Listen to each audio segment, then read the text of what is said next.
지난 한 주간은 세계가 깜짝 놀랄 일들이 일어났습니다. 튀르키예와 시리아에 규모 7.8 되는 지진으로 오늘까지 사망자만 2만 5천 명이 넘어갔다라는 보고를 받습니다. 그 외에도 추적하기는 무너진 건물 더미에 묻혀 있는 사람들이 20만은 좋게 넘을 것이다, 이런 보고가 들려옵니다. 참 가슴 아픈 일이고 인간의 연약함이 이런 것이구나라는 것을 깨닫게 해 줍니다.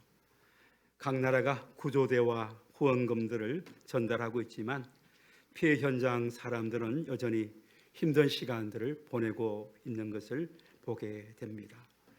고난 속에서 부러지고 있는 튀르키예 또 시리아 백성과 공감하는 마음으로 그들을 위해서 우리가 기도하고 사랑의 후원에 적극적으로 동참해 주시기를 바랍니다. 사람은 누구나 중요한 언약을 할 때 뭔가 기념적인 상징물을 갖고자 합니다. 대표적인 것이 결혼 예식이다, 이렇게 보죠.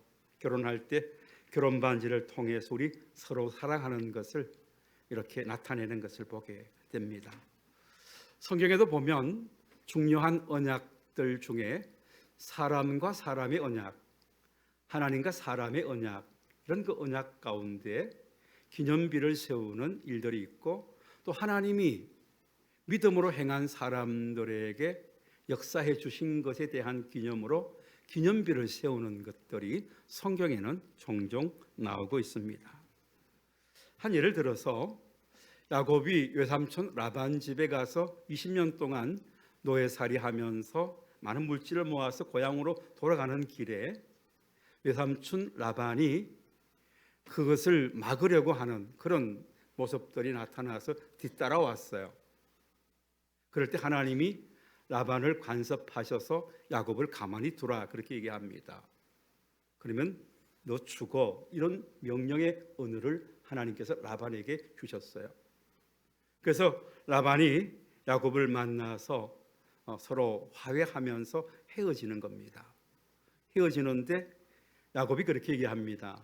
우리 서로 여기에 기념비적인 돌 하나 세워서 돌무더기를 만들어서 우리가 서로 헤어져 있을 동안도 하나님이 우리를 지켜주십시오라는 그런 상징물을 삼자, 그렇게 얘기합니다. 그 이름이 여갈사하두다, 길르엣, 이렇게 각각 이름을 붙였는데 창세기 31장 41절에 나오고 있습니다. 여호수아가 모세의 뒤를 이어서 이스라엘 민족을 이끌고 가나안 들어가는데 첫 번째 부딪힌 문제가 요단강을 건너는 것이었습니다.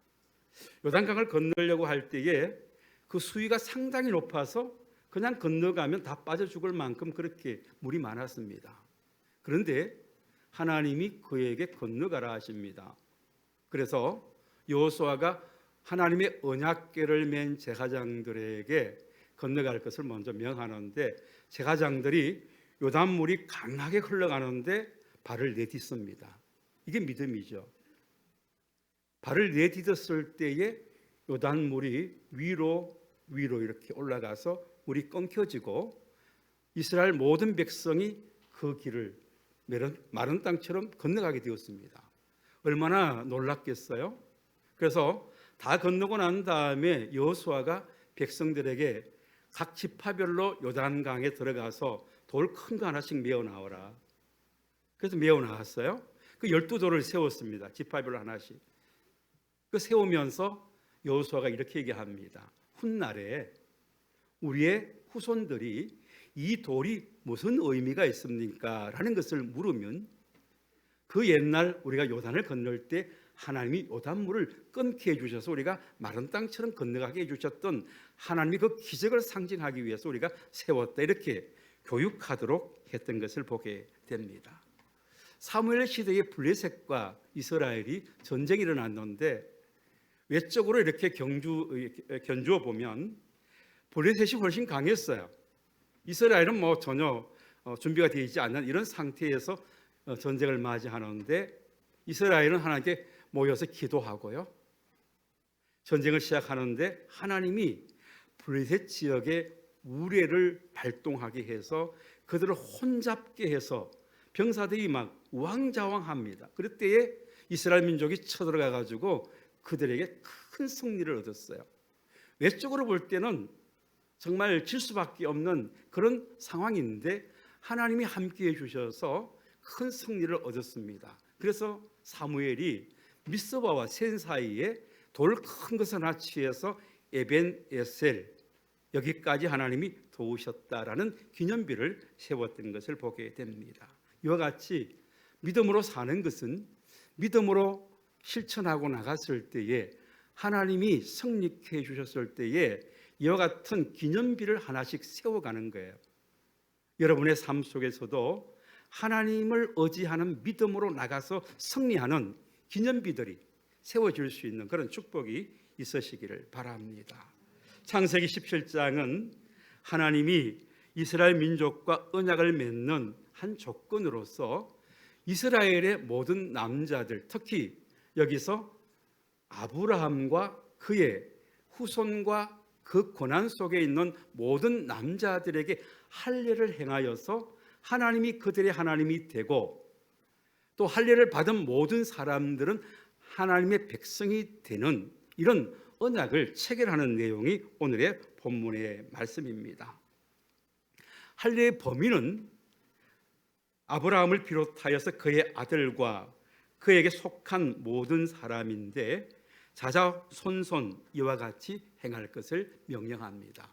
지금 아브라함 때, 그다음에 이삭 때, 야곱 때, 그다음에 12지파 모든 그 이스라엘 사람들은 장차 이 할례를 통해서 하나님이 우리의 하나님 되고 우리는 하나님의 백성입니다라는 상징으로 할례를 행하라 이렇게 말했습니다. 그것은 하나님이 그들과 함께 영원히 함께 하기를 원하는 하나님 아버지의 마음입니다.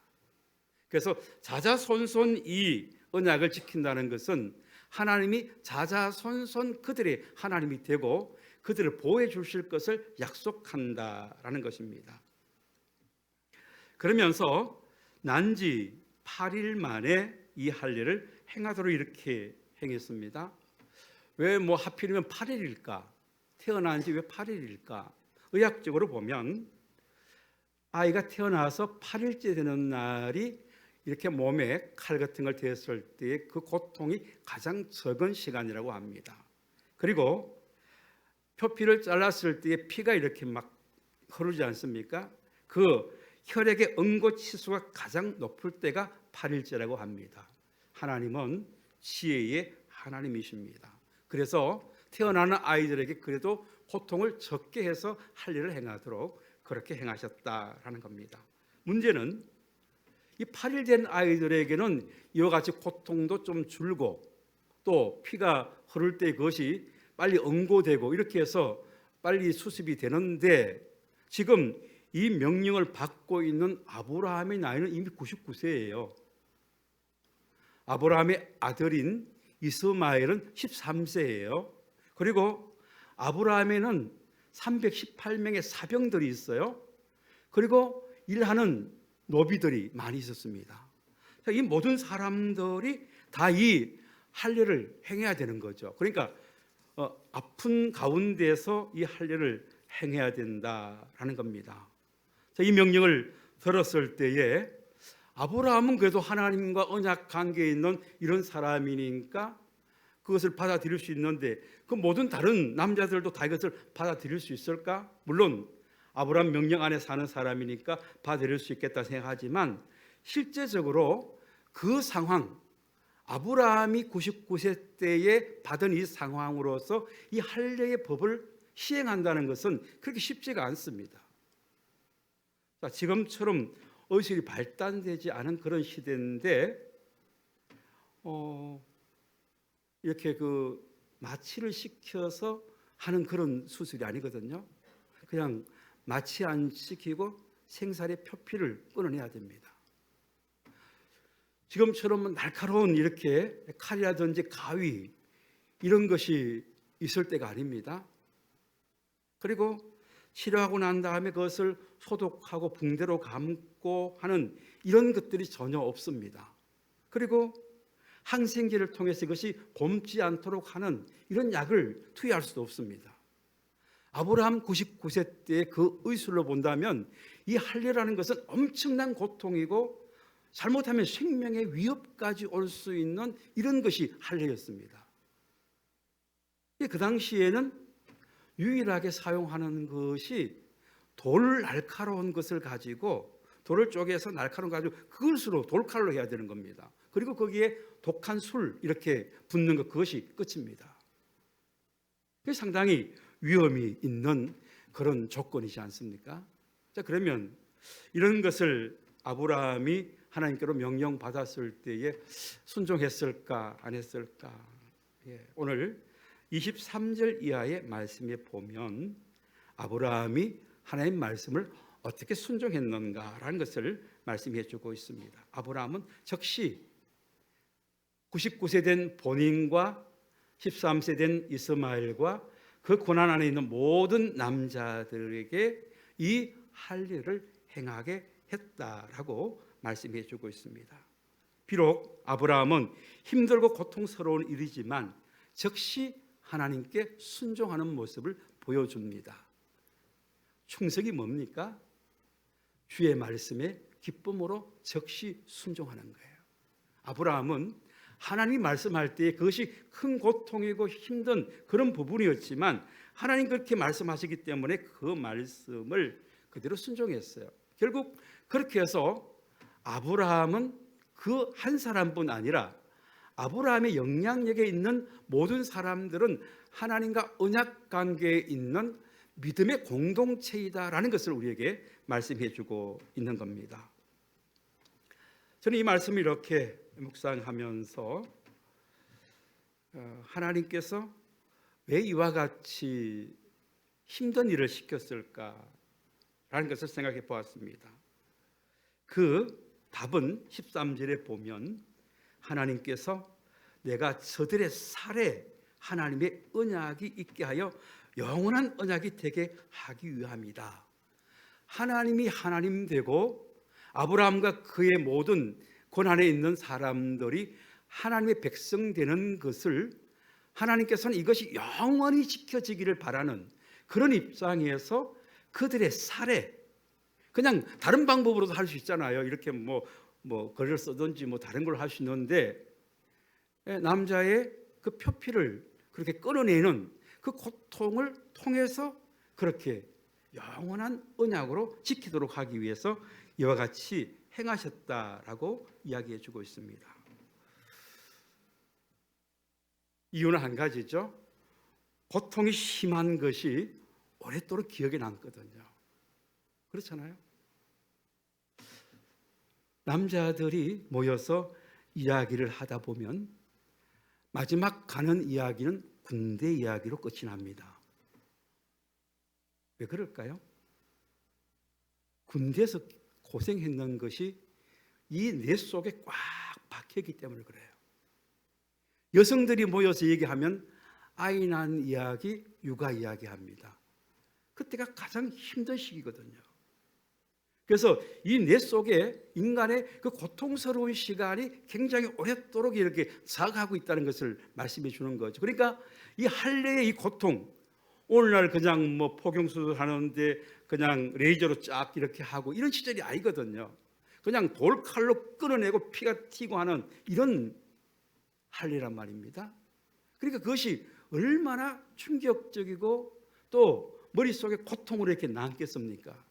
그렇게 해서 이것은 하나님과 너희에 맺은 영원한 언약이라는 것을 정말 살아있을 동안 간직하도록 하기 위해서 그와 같은 할례를 시행했다. 저는 그렇게 보고요. 또 한 가지는 이제 아이들이 할례를 받았을 것 아니에요. 돌칼로. 그럼 이 흉터가 남는단 말입니다. 뭐 지금처럼 뭐 예쁘게 이렇게 수술되지 않으니까 흉터가 아주 흉하게 남을 거란 말이에요. 돌칼로 했으니까. 그럼 이 아이들이 자라면서 하루에 오줌을 몇 번 누울까요? 뭐 적게 넣어도 한 5-6번은 누울 거예요. 오줌 누울 때마다 그 모습을 보면서 할례의 모습을 보잖아요. 나는 하나님의 백성이구나. 하루에도 몇 번씩 나는 할례 받은 사람이구나. 하나님의 백성이구나. 하나님의 법을 지키면서 살아야 되는 그러한 백성이구나라는 것을 이들은 인식하는 이 교육의 상으로서 정말 할례가 그렇게 행해지지 않았을까, 그렇게 생각할 수가 있는 겁니다. 이런 할례를 통해서 아이들로 하여금 실물적 교육, 나는 하나님의 백성입니다. 이스라엘 백성들이 이것 자랑하거든요. 우리는 할례 받은 백성이다. 할례 받지 않은 너희가 어찌 감히 할례 받은 우리 이스라엘을 대항한단 말이냐. 다윗이 골리앗 앞에 나갈 때 그런 이야기를 하잖아요. 그러니까 이스라엘이 자기 선민된 그것, 하나님의 백성이라는 것을 얼마나 자랑스럽게 여기면서 사는지 모르는 겁니다. 이 할례의 언약, 이런 언약은 바로 온 이스라엘과 하나님이 이런 약속의 관계에 있다라는 것을 이야기해 주는 거예요. 성경에는 이 외에도 다른 언약들이 있죠. 에덴 언약이라는 것이 있습니다. 에덴 동산에서 선악과 따먹지 말라. 따먹으면 죽는다. 이렇게 얘기하죠. 따먹었어요. 그때 창세기 3장 15절 말씀으로 원복음이라고 말하는 이 메시지를 하나님께서 주시는 겁니다. 내가 너로 여자와 원수가 되게 하고 너의 후손도 여자와 후손이 원수가 되게 하리니 여자의 후손은 내 머리를 상하게 할 것이요 너는 그의 발꿈치를 상하게 하리라. 이 말은 여자의 후손으로 오는 그리스도께서 사탄의 그 권세를 발로 밟는다는 의미예요. 그렇게 해서 승리케 하시겠다는 말씀입니다. 두 번째 언약이 바로 할례의 언약이고 세 번째가 모세가 시내산에서 맺은 언약입니다.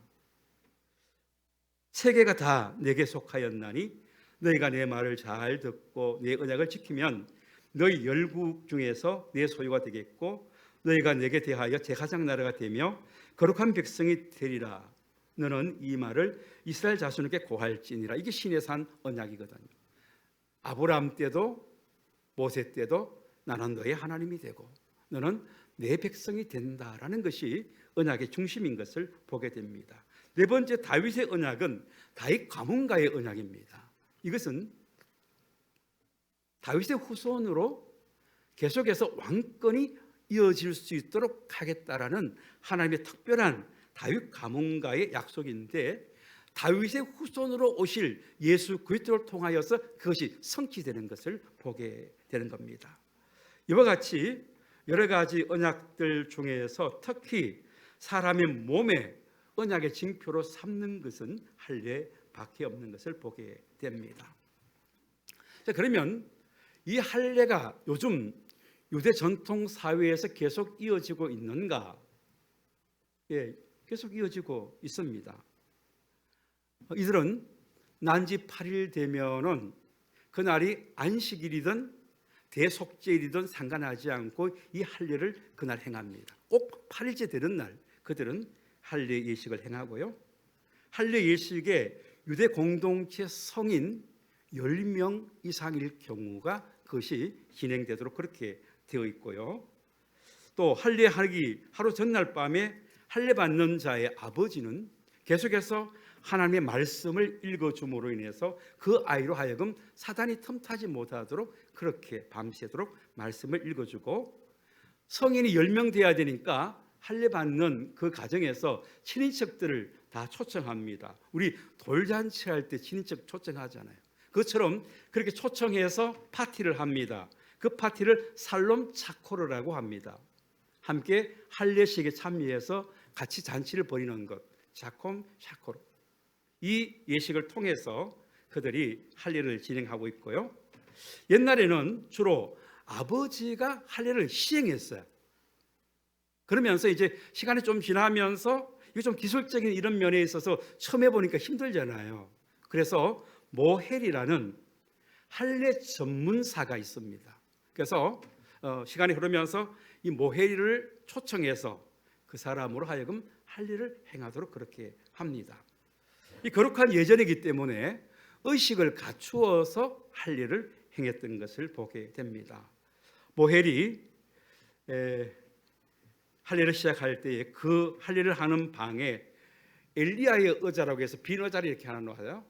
거기에는 하나님의 귀한 선지자의 영이 임하여 주시기를 바라는 그런 마음에서 그걸 낳는다고 하고요. 그 다음에 모헬이 할례 행하기 전에 하나님께 기도를 합니다. 나의 찬송을 받으시기에 합당한 천지 만물을 주신 하나님 아버지께 영광을 돌립니다. 당신은 율법으로 우리를 신성하게 하셨고 우리에게 할례 의식을 계명으로 주셨습니다. 이제 행할 준비가 되었으니 할례를 시행하겠습니다 라는 이 기도를 하고 나서 시술을 행했던 것을 봅니다.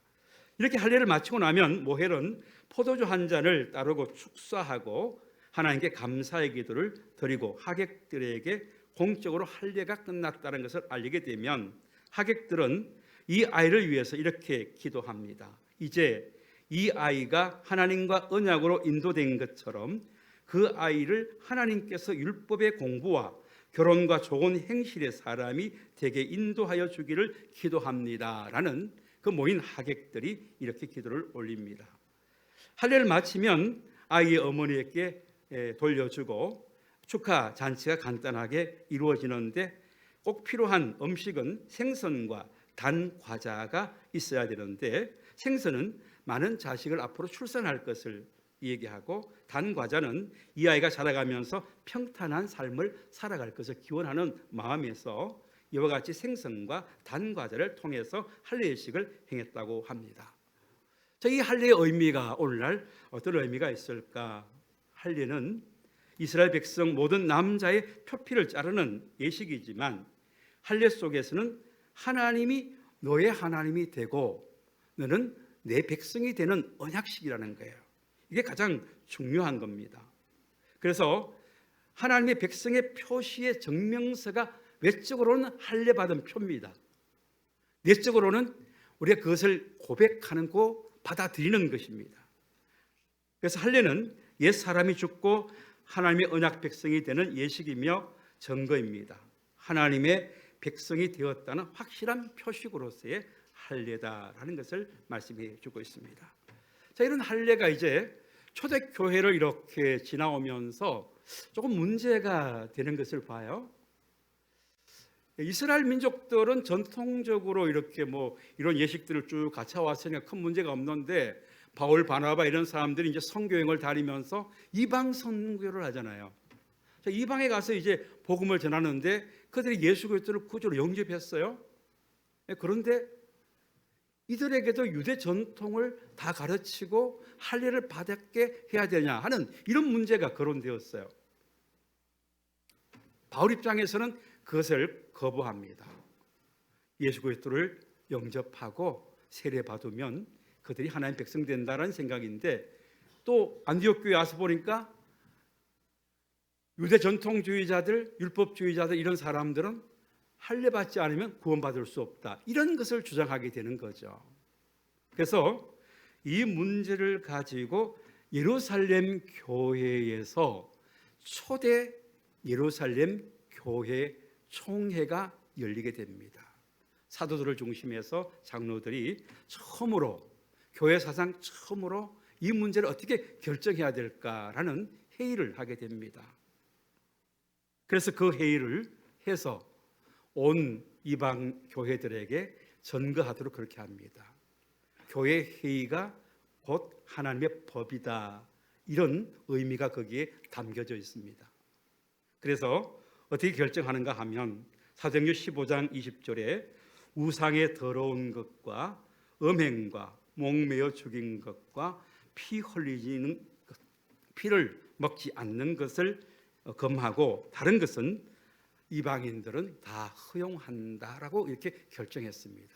그래서 이방 사람들은 할례 받지 않아도 된다라고 이렇게 결정을 내렸고 그것이 이방 모든 교회, 초대교회의 전통적 법으로 정해졌던 것을 보게 됩니다.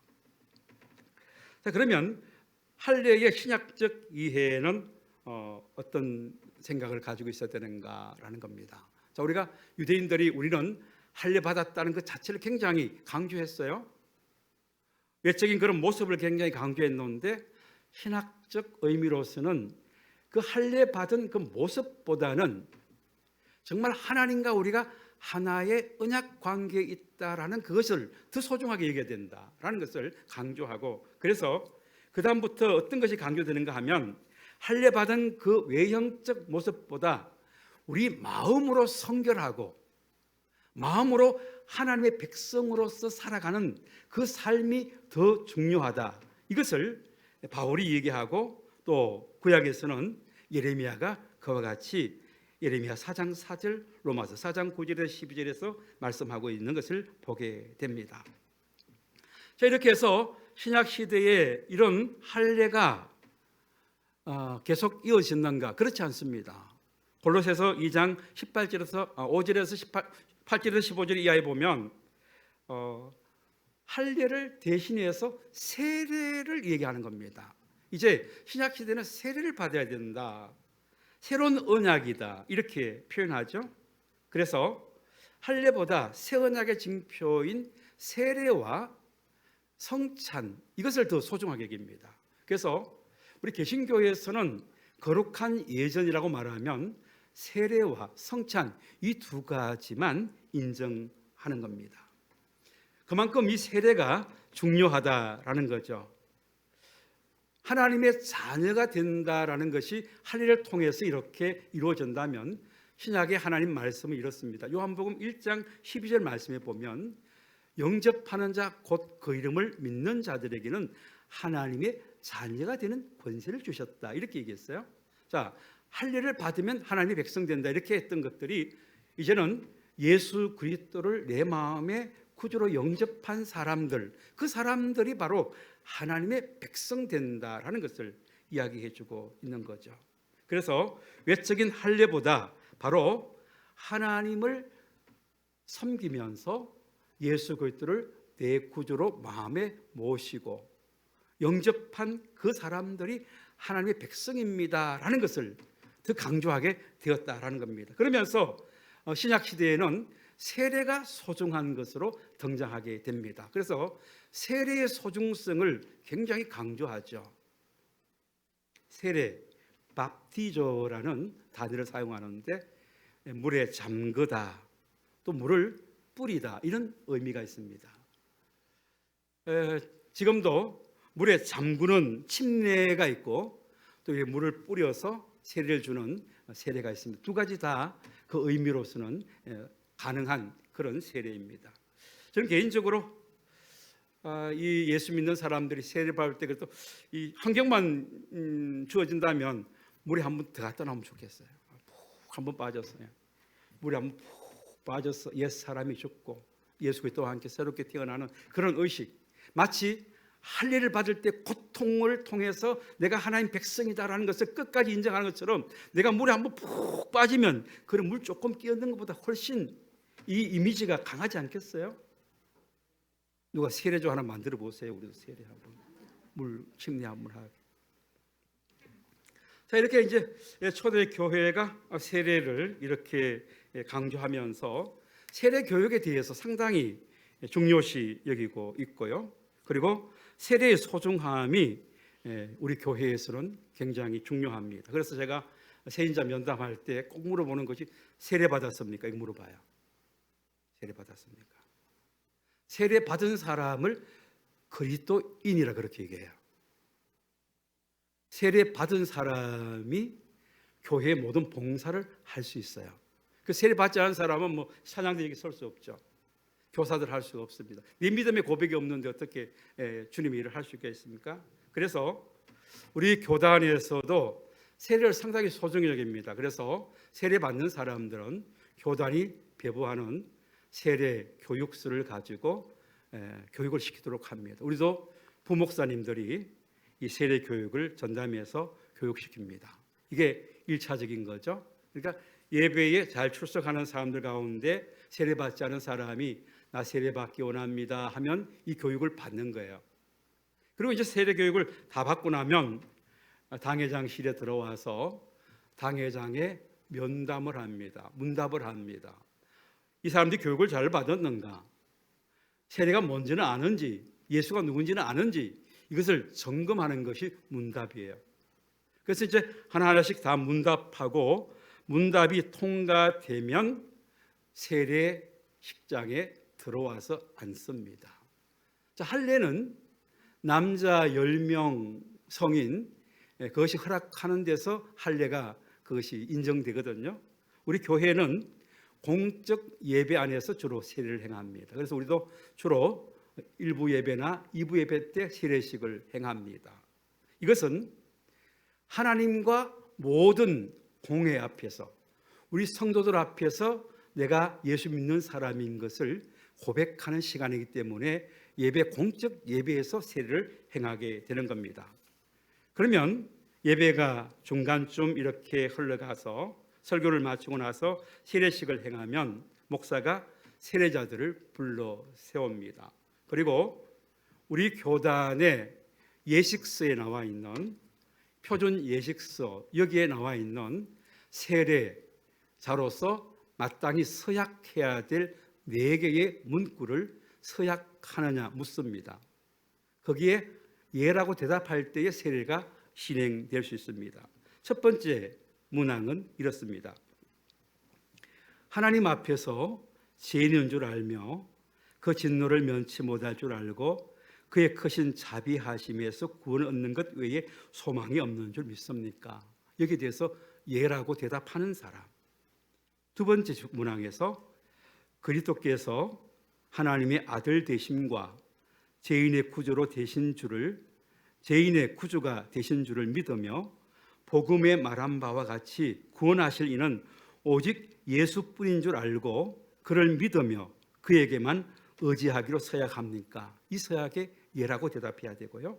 세 번째, 성령의 은혜만 의지하고 그리스도를 따르는 자가 되고 모든 제약을 버리고 그의 가르침을 본받아 따라 살기로 서약합니까? 여기에 예라고 대답해야 됩니다.